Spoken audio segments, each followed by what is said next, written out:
क्रांतिज्योती सावित्रीबाई फुले यांचा जन्म 3 जानेवारी 1831ला सातारा जिल्ह्यातील नायगाव या ठिकाणी झाला।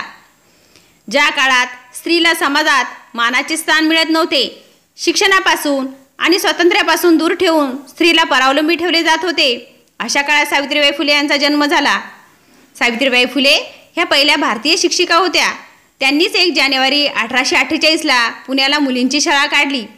त्यांचे पती महात्मा ज्योतिराव फुले यांनीच त्यांना लिहायला वाचायला शिकवले, त्यांना वाचनाची गोडी लावली। सावित्रीबाई फुले सुंदर कविताही लिहू लागल्या। त्या भिडेवाड्यात मुलींना शिकवू लागल्या, त्यांच्यामुळेच मुलींची संख्या वाढली। त्यावेळच्या लोकांनी त्यांना खूप त्रास दिला, पण त्यांनी न डगमगता धीराने शिक्षण कार्य व समाजकार्य सुरू ठेवले।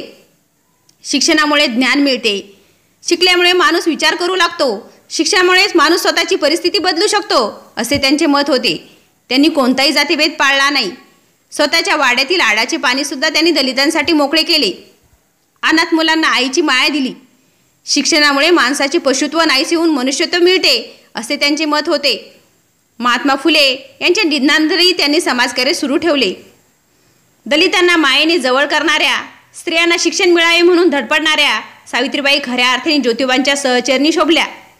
त्यांच्या थोर सामाजिक कार्याविषयीची कृतज्ञता म्हणून 1995 पासून 3 जानेवारी हा सावित्रीबाई फुले यांचा जन्मदिवस बालिका दिन म्हणून सर्वत्र साजरा केला जातो। धन्यवाद।